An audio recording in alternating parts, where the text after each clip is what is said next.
आज चतुश्लोकी भागवत નો વિસ્તાર થયો. અષ્ટાદશ સહસ્ત્ર વાળી દિવ્ય સંહિતા થઈ. એ સંહિતાના લક્ષણોનું વર્ણન કર્યું છે. ભાગવત પુરાણોના 5 લક્ષણો હોય પણ ભાગવતના 10 લક્ષણો છે.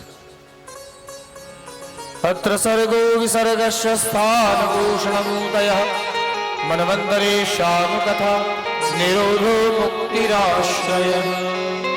સર્ગ વિસર્ગ સ્થાન ભૂષણ ઉતિ મન્વંતર ઈશાનું કથા નિરોધ મુક્તિ અને આશ્રય આ દ્વાદશ સ્કંદના 10 લક્ષણોનું નિરૂપણ કરી દ્વિતીય સ્કંદનું પુષ્પ પ્રભુના ચરણે સમર્પિત કર્યું છે. જય જય શ્રીમદ ભાગવતી મહાપુરાણે 12મં સંહિતાયામ અષ્ટાદશ સહસ્ર્યામ સમાપ્તોયમ દ્વિતીય સ્કંદ. શ્રી કૃષ્ણાર્પણમસ્તુ. શ્રી ગોવર્ધનનાથ કી જય. તૃતીય સ્કંદના આરંભમાં શુકાચાર્ય મહારાજને રાજા પરીક્ષિત પ્રશ્ન કરી અને પૂછે છે, મહારાજ તૃતીય સ્કંદ સર્ગ લીલા છે, શા માટે વિદુરજી મહારાજને ઘર છોડી અને જવું પડ્યું તે વાત કહો. તો કહેવા લાગ્યા, દુર્યોધનના દુર્વચને કરી અને વિદુરજીએ પોતાનું ઘર છોડ્યું છે. એ ઘર સામાન્ય નહોતું. તે ઘરમાં ભગવાને સ્વયં આવી અને ભાજી આરોગેલી. સંપત્તિવાન ઘર છોડવું વિદુરજીને એટલા માટે પડ્યું છે દુર્યોધનના દુર્વચને કરી.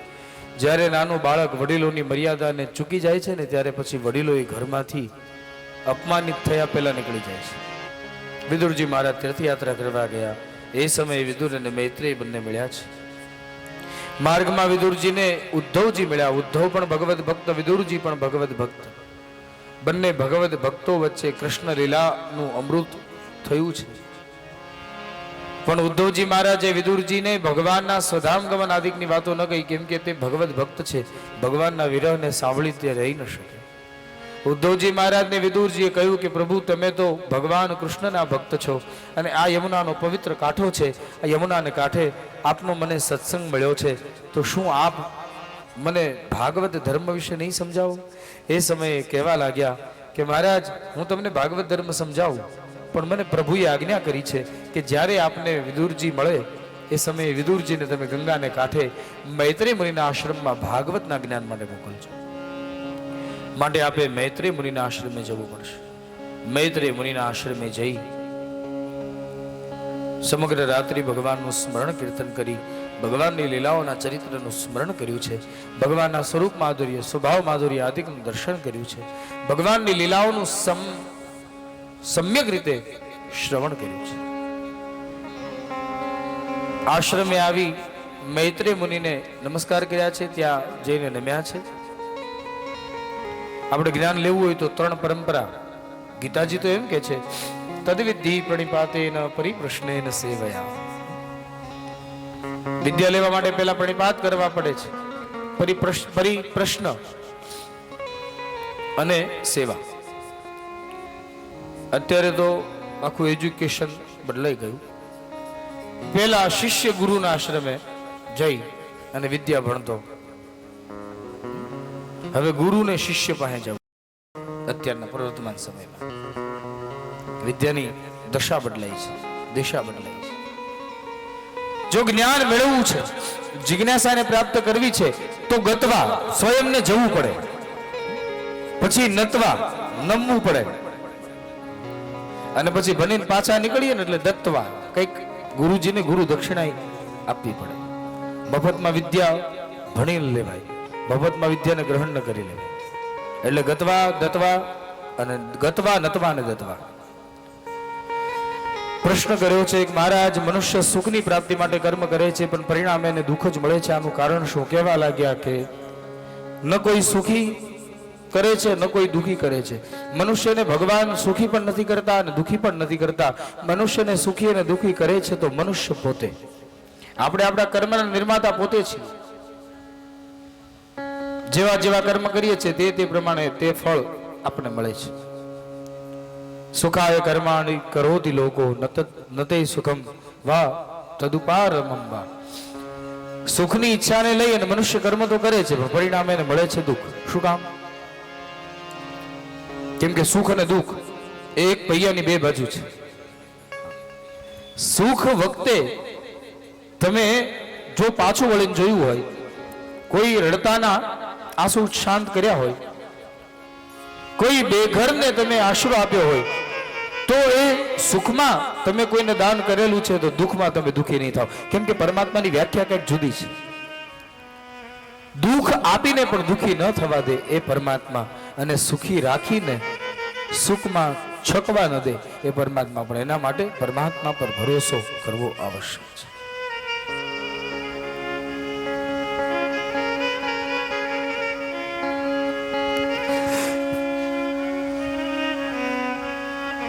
ભગવાનની ભક્તિ સહજ રીતે પ્રાપ્ત થાય એ માટે જ્ઞાનીઓએ કર્મના બીજને બાળવું પડે છે. બીજ જો ઉગવા ન દેવું હોય તો કાંઈ એને બાળવું પડે અને કાંઈ એને બાફી નાખવું પડે. બીજને તમે બાળી દો પછી એને વાવો તો નહીં ઉગે, બીજને બાફી નાખશો અને પછી વાવશો તો નહીં ઉગે, કારણ એમાં ઉગવાની જે શક્તિ હતી ક્ષીણ થઈ ગઈ. તો એ જ રીતે કર્મનું પણ એવું જ છે. મનુષ્ય કર્મના બીજે કરી અને પોતાના પૂર્વ જન્મમાં જે કરેલા કર્મ છે એ કર્મનું શેષ ફળ ભોગવવા માટે બીજો જન્મ ધારણ કરે છે.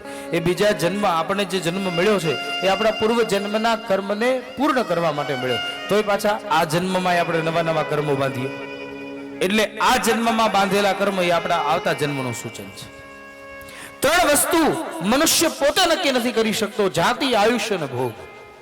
કોના ઘરે જન્મ મળશે એ ત્યાંથી નક્કી થઈને આવે. તો આપણે કોઈ ગરીબ માણસ ઘરે ઉતરીએ, પૈસાદારને ત્યાં જ જન્મ લઈએ, ઝૂંપડપટ્ટીમાં કોઈ ન જાય. જો હાથમાં હોય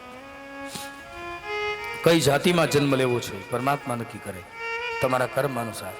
તમારું આયુષ્ય કેટલું છે પરમાત્મા નક્કી કરે, અને તમે સંપત્તિ કેટલી પામી શકશો, કેટલી વાપરી શકશો એ પરમાત્મા નક્કી કરે છે. એ સમજાવવા માટે હું તને વિશ્વના સર્જનની વાત પુનઃ કરું છું, જે સનકાદી મુનિઓએ કીધેલી. વિશ્વ જળમાં હતું, જળમાંથી ભગવાન નારાયણે શયન કર્યું, ભગવાન નારાયણના નાભીમાંથી કમળ પ્રગટ થયું, કમળમાંથી બ્રહ્મા પ્રગટ થયા, બ્રહ્માએ ચતુર્મુખ ધારણ કર્યા. તપનો આદેશ થતા ભગવત ધામનું દર્શન કરવાના હેતુથી જિજ્ઞાસાથી બ્રહ્માજીએ ભગવાનનું તપ કર્યું છે. તપના પ્રભાવે ભગવાન નારાયણ પ્રસન્ન થયા, સ્તુતિ કરી છે. ભગવાન નારાયણે સૃષ્ટિને રચવાનો આદેશ કર્યો. એ સમયે બ્રહ્માના મનમાં સર્જનાત્મક શક્તિનો પ્રાદુર્ભાવ થયો. એ સર્જનાત્મક શક્તિ દ્વારા બ્રહ્માજીએ કમળકોશના વિભાગ કર્યા. 7 વિભાગ કર્યા છે: ભુઃ, ભુવઃ, સ્વઃ, મહ, જનઃ, તપ, સત્યમ. આ 7 જે કમળકોશના વિભાગ થયા તેને ઉર્ધ્વ લોકોની સંજ્ઞા પણ પ્રાપ્ત છે. ત્યાર પછી બ્રહ્માજીએ 10 વિધ સૃષ્ટિ રચી છે. 5 અવિદ્યાદિકની રચના કરી, વૈકૃત સર્જન કર્યું. એમાં વનસ્પતિ, વેલીઓ, ઔષધિ, લતા, દ્રુમ. 8મી સંસ્કૃતિ જેનું નામ છે તિર્યક, એમાં પક્ષીઓ અને પશુઓની રચના કરી. 9મી રચના મનુષ્યની છે, એમાં બ્રાહ્મણ, ક્ષત્રિય, વૈશ્ય અને ક્ષુદ્ર 4 જ્ઞાતિના મનુષ્યોની રચના બ્રહ્માએ કરી. 8મી સૃષ્ટિ દેવતાઓની છે. ત્યાર પછી મન્વંતર અને કાળ વિભાજનનું વર્ણન કર્યું છે. બ્રહ્માજીએ 5 અજ્ઞાનની જે વૃત્તિઓ રચેલી, એ 5 અજ્ઞાન દ્વારા રચાયેલી જે વૃત્તિઓ છે એને સંસારમાં વહેતી કરી. બ્રહ્માજીએ બીજી સૃષ્ટિ જ્ઞાન બુદ્ધિ વાળી રચી છે. એમાં સનક, સનંદન, સનાતન, સનત કુમાર ને ભગવાને ઉત્પન્ન કર્યા. પણ સનકાદી મુનિઓ પિતાની આજ્ઞાએ કરી અને સંસારના વિસ્તારની વાતને માન્યા નહીં. એટલે બ્રહ્માજીએ ભ્રુકુટીમાંથી, બ્રહ્માજીને ક્રોધ થયો, ભ્રુકુટીમાંથી ક્રોધના કારણે 11 રુદ્ર ઉત્પન્ન થયા. આ 11 રુદ્રો ક્રોધ રૂપ હતા. એ 11 રુદ્રોને પરણાવવા માટે બ્રહ્માજીએ 11 રુદ્રાણીઓને પ્રગટ કરી. આ રુદ્ર અને રુદ્રાણીઓ દ્વારા કરોડોની સંખ્યામાં ભૂત અને પ્રેતોની સૃષ્ટિ બની. પણ બ્રહ્માએ વિચાર્યો કે જો આ સૃષ્ટિ આ સંસારમાં રહેશે તો મનુષ્યોને જીવવા નહીં દે, એટલે એ સૃષ્ટિને વિલગ સ્થાન આપ્યું. ત્યાર પછી બ્રહ્માએ પોતાના હૃદયમાંથી આદિકથી પુત્રોની ઉત્પત્તિ કરી છે.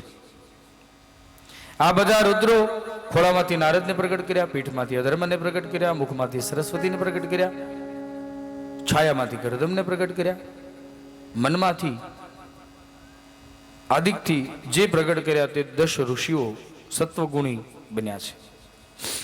એ સમયે બ્રહ્માના મુખમાંથી ઉત્પન્ન થયેલા સરસ્વતી, આ સરસ્વતીને પ્રગટ કર્યા. કામદેવને પણ પ્રગટ કરેલા બ્રહ્માજીએ. તો કામદેવ અને સરસ્વતી બંનેનું પ્રાગટ્ય થયું. બ્રહ્માજીએ કામદેવને કહ્યું કે જા, હું તને શક્તિ આપું છું, તું જેના પર તારા પ્રભાવને તારી માયાને ચલાવીશ એ તારે વશ થઈ જશે. કામદેવને વિચાર આવ્યો કે પિતાજીએ મને આ શક્તિ તો આપી, પણ શક્તિ સાચી છે કે ખોટી એની તપાસ કરવા માટે બ્રહ્મા એટલે પિતાજી ઉપર જે શક્તિનો પ્રયોગ કર્યો. જગતના સૃષ્ટિના સર્જનના આરંભમાં જ બ્રહ્માના મનમાં કામદેવે પોતાના 5 બાણો ફેંક્યા. બ્રહ્મા ભૂલ્યો કે હું કોણ છું.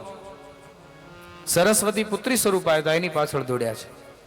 મૃગી બનીને સરસ્વતી દોડ્યા, મૃગ બનીને બ્રહ્મા દોડ્યા. પુત્રીની પાછળ કામાંધ બનીને પિતાને દોડતા જોયા.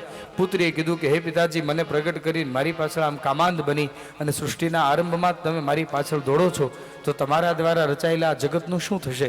આવો વિચાર કરી અને સરસ્વતીએ બ્રહ્માને શાપ આપી અને કીધું કે તમારું આ શરીર છૂટી જાય છે. એ જ શરીર છૂટ્યું જેને આપણે ધુમ્મસ તરીકે ઓળખીએ છીએ. સરસ્વતીને બ્રહ્માએ શાપ આપ્યો કે તું પણ 2 વિભાગમાં વહેંચાઈ અને તારું પણ આ શરીર છૂટી જશે. એમાં સંધ્યા દેવી અને અરુણા દેવી એ બંને શરીરો છૂટ્યા.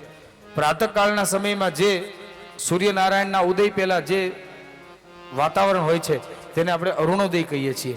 આ જ અરુણા અને સાયંકાલે સૂર્યનારાયણ જ્યારે અસ્તાચલ તરફ જાય એ સમયે જ્યારે સંધ્યા ખીલે છે તેને આપણે સંધ્યાના નામે જાણીએ છીએ. આમ સંધ્યા અને અરુણાના નામે સરસ્વતીની ઉત્પત્તિ થઈ. બ્રહ્માજીએ પોતાના મુખમાંથી વેદાંતરો વિદ્યાઓ આદિકને પ્રગટ કર્યા છે. એ શરીરના 2 ભાગ થયા, એમાંથી યુગલ પ્રગટ થયું. એમાં જમણો ભાગ મનુ થયા અને ડાબો ભાગ શત્રુપા થયા છે.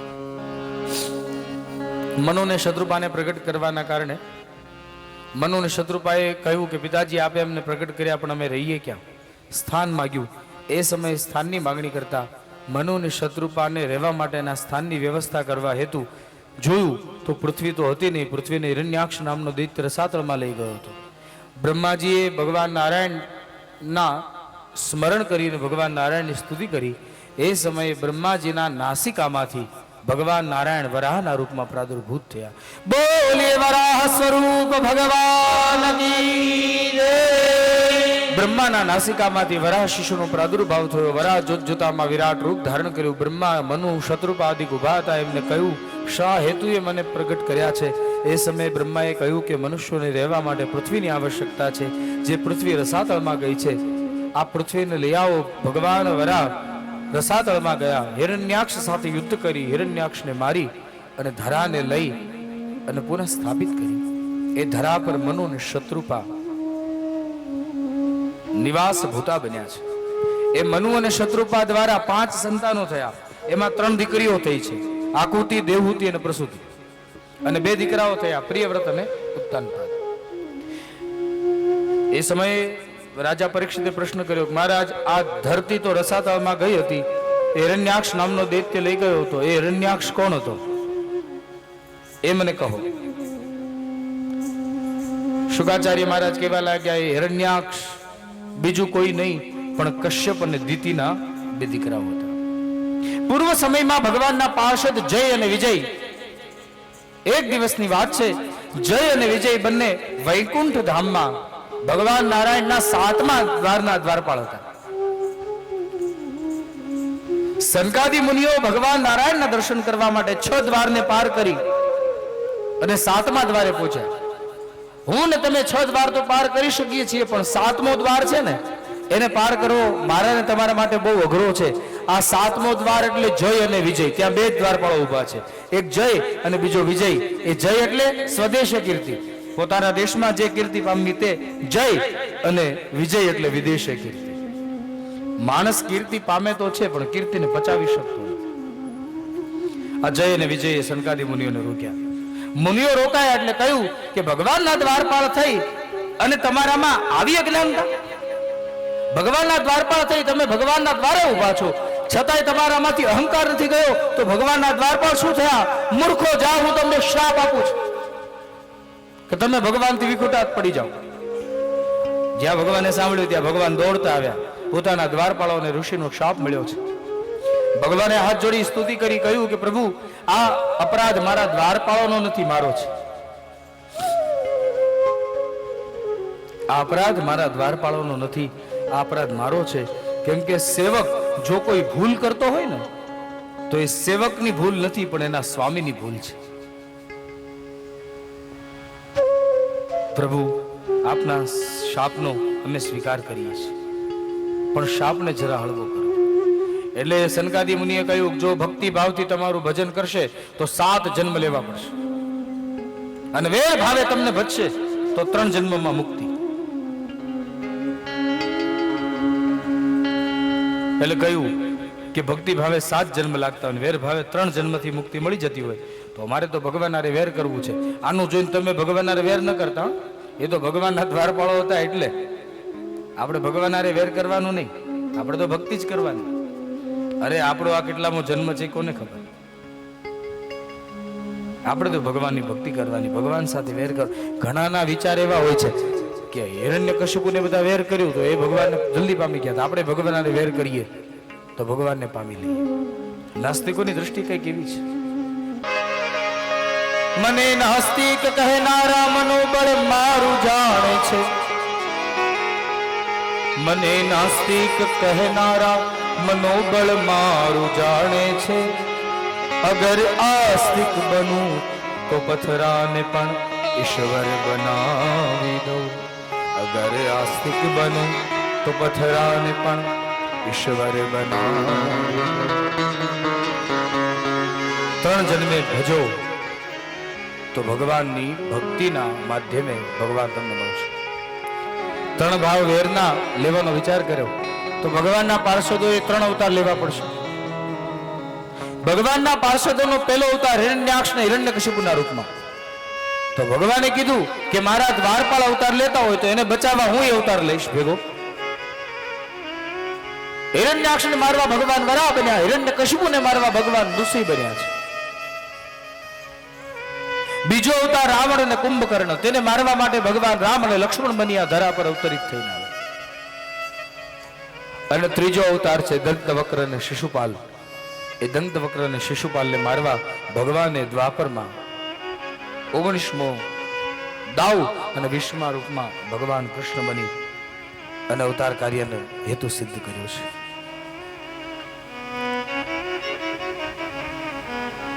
હિરણ્યાક્ષ ને હિરણ્યકશિપુ દિતિના ગર્ભમાં કઈ રીતે આવ્યા એ પ્રશ્ન કર્યો, તો એ પ્રશ્નનો ઉત્તર આપ્યો છે.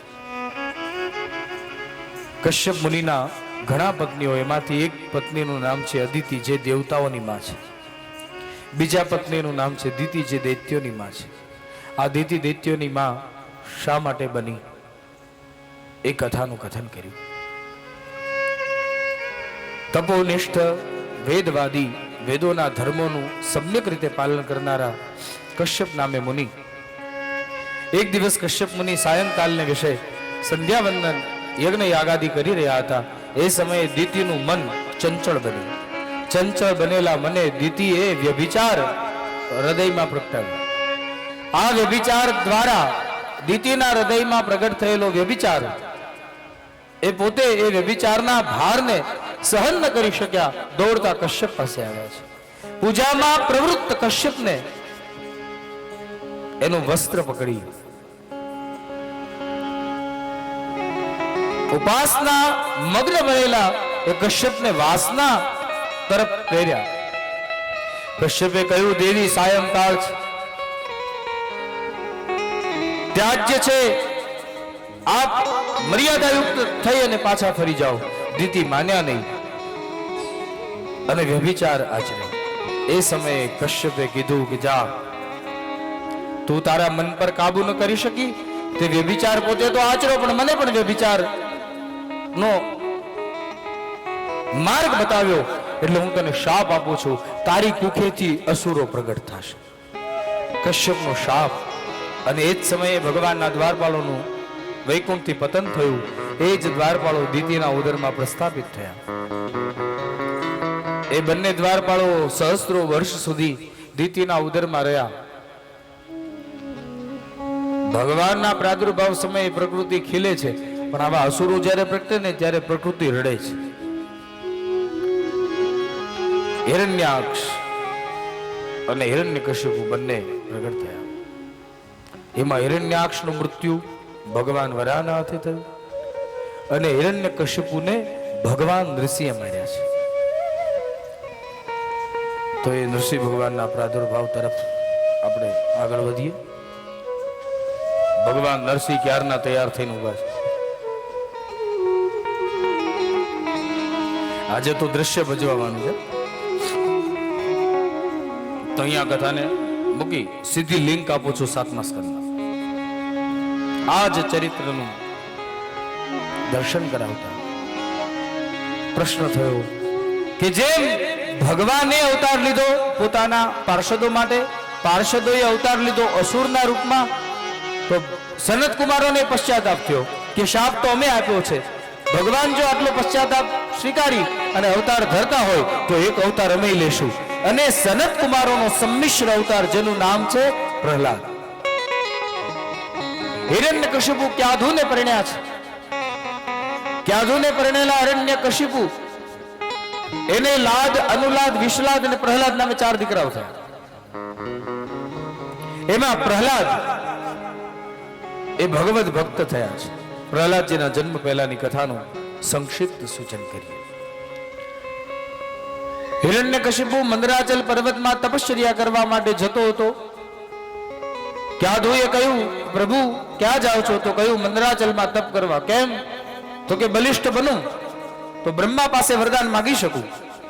કારણ મારા ભાઈ વરાહને જે નારાયણે માર્યો છે, મને એ નારાયણને જ્યાં સુધી દંડ ન કરું ત્યાં સુધી મને શાંતિ નહીં થાય. ભગવાનનો વેરી બની ગયો. બ્રહ્માનું તપ કરવા મંદરાચલ પર્વત તરફ ગયો. એ સમયે ક્યાધુના ઉદરમાં પ્રહલાદજી હતા. મંદરાચલમાં તપ કરવા ગયો એ સમયે જ્યાં મંદરાચલ પર્વતની તળેટી પર બેસીને આંખ બંધ કરી ભગવાન બ્રહ્માનું ધ્યાન ધરવા જાય એ સમયે બૃહસ્પતિ પોપટના રૂપમાં આવી એક વૃક્ષ પર બેસી નારાયણ નારાયણ નારાયણ નારાયણ કરવા લાગ્યા. હિરણ્યકશિપુને થયું કે હજી આવ્યો છું ત્યાં વિઘ્ન, અમારું તપ કેમ પૂરું થશે?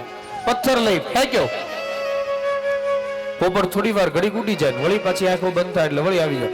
હિરણ્યકશિપુને થયું આજે અપશુકન થયું લાગે, એટલે હું તપ કરી શકતો નથી, હું કાલે આવીશ.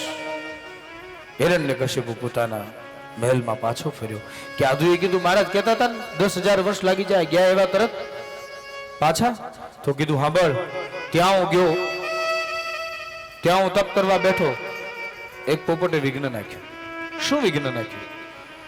અરે હજી આંખો બંધ કરી જા, નારાયણ નારાયણ કરવા માંડ્યો. ઓય ક્યાધુને થયું કોઈ દી બોલ્યા નથી અને આજ બોલ્યા છે તો આજે લાભ લેવડાવ. તો 108 વખત ભોજન કરવા બે ત્યારે મહારાજ સાચું કયો? અરે બોલ્યો નારાયણ નારાયણ. વળી ચડું કરાવતા કરાવતા, મહારાજ તમારી કઈક ભૂલ થતી. અરે ભૂલ શું, મેં સાંભળ્યું નારાયણ નારાયણ. વળી વિશ્રામ કરે, તકિયું આપતા આપતા, મહારાજ સાચું કયો? અરે બોલ્યો નારાયણ નારાયણ નારાયણ નારાયણ નારાયણ નારાયણ 108 વખત નારાયણ નારાયણ બોલાવતા. એ સમયે ક્યાધુના ઉદરમાં પ્રહલાદજી હતા. બાપ દ્વારા જે દીકરાને નામ મંત્રની શિક્ષા માતાના ગર્ભમાં મળી જાય એ બાળક જિંદગી ભરે ભગવાનનું નામ બોલતો નથી. જિંદગી ભર ભગવાનનું નામ ન બોલે. આપણે ત્યાં એવું કહેવાય છે કે બાળક જન્મે પછી તરત મધથી એ બાળકની જીભ ઉપર જો રામ લખી દેવામાં આવે તો એ બાળક આખી જિંદગી રામનું નામ બોલતો નથી. ક્યાધુના ઉદરમાં પ્રહલાદજી પ્રસ્થાપિત થયા. હિરણ્યકશિપુ મંદરાચલમાં તપશ્ચર્યા કરવા માટે ગયો છે. 10,000 વર્ષ તપ કર્યું. 10,000 વર્ષ તપ કરવાના પ્રભાવે કરી શરીર રાફડું બની ગયું. બ્રહ્માને થયું કે લાવ જઈને હિરણ્યકશિપુની ઈચ્છાને પૂરી કરું. એ સમયે બ્રહ્માજી આવે છે. હિરણ્યકશિપુ તપ કરતો હતો, શરીર રાફડો થઈ ગયેલું.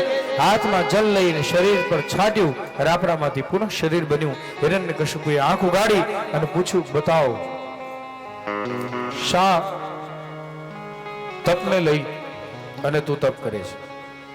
બ્રહ્માજીએ પૂછ્યું તો એ સમયે હિરણ્યકશિપુ કહેવા લાગ્યો કે પ્રભુ તમને પ્રસન્ન કરવા માટે હું તપ કરતો હતો. તમારા વરદાનની મારી અપેક્ષા છે, મને વરદાન આપો. બ્રહ્માએ કહ્યું, શું જોઈએ તારે? મને વરદાન આપો કે હું કોઈનાથી મરું નહીં. બ્રહ્માએ કીધું, અસંભવ, જન્મે એનું મૃત્યુ નિશ્ચિત છે. તે જન્મ લીધો છે તો તારે મરવું પડશે. એના બદલે બીજું કંઈક માંગ્યું, એ આપો. હિરણ્યકશિપુએ કીધું, એમ સારું, તો મને વરદાન આપો, દિવસે ન મરું, રાત્રે ન મરું. બ્રહ્માએ કીધું, તથાસ્તુ. અસ્ત્રથી ન મરું, શસ્ત્રથી ન મરું. બ્રહ્માએ કીધું, તથાસ્તુ. ધરતી પર ન મરું, આકાશમાં ન મરું. બ્રહ્માએ કીધું, તથાસ્તુ. આપે સર્જેલા કોઈ પ્રાણીથી ન મરવું, ભગવાને કીધું તથાસ્તુ.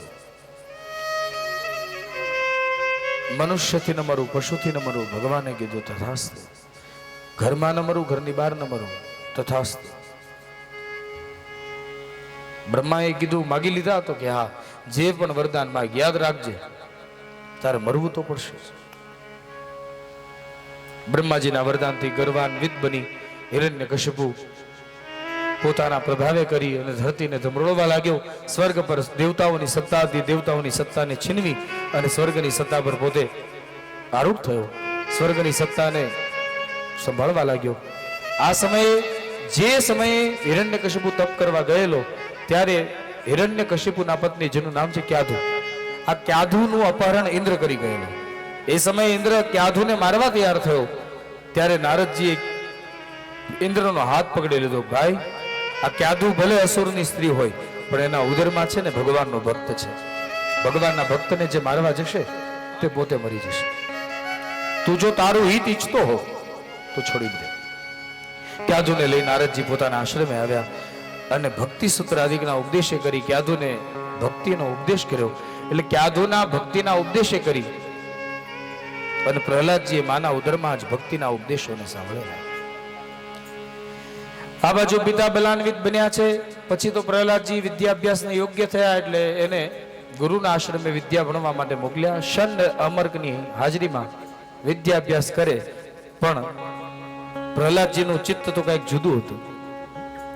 અસુરના બાળક હતા પણ એના હૃદયમાં નારાયણની વિશુદ્ધ ભક્તિ હતી. એટલે ષંડ અને અમર્ક જ્યારે આશ્રમમાં ન હોય ને ત્યારે ષંડ અને અમર્ક ન હોય એ સમયનો લાભ લઈને પ્રહલાદજી છોકરાઓને સમજાવે, છોકરાઓ આપણે અસુરના બાળકો ભલે રહ્યા પણ બાળપણમાં જ ભગવાનની ભક્તિ કરવી. જે લોકો વૃદ્ધાવસ્થાની વાટ જોવે છે વૃદ્ધાવસ્થામાં ભક્તિ થઈ શકાતી નથી. પછી ગડપણમાં ગોવિંદ ભજાશે નહીં, ઊંઘ આળસમાં વૈભવને તજાશે નહીં. અત્યારથી જ ભગવાનનું આ ભાથું ભરીને ભક્તિ કરો. કે બાળકોને પ્રહલાદજીની આ વાત ગમે એટલે પ્રહલાદજી સંકીર્તન કરાવે અને બાળકો પ્રહલાદજીની હારે ભજ ગોવિંદ ગોવિંદ ગોપાલ ભજ ગોવિંદ ગોવિંદ ગોપાલ ભજ ગોવિંદ ગોવિંદ ગોપાલ ભજ ગોવિંદ ગોપાલ ભજ મુરલી મનોહર નંદલાલા ભજ હે ભજ મુરલી મનોહર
રાજા રામ રામ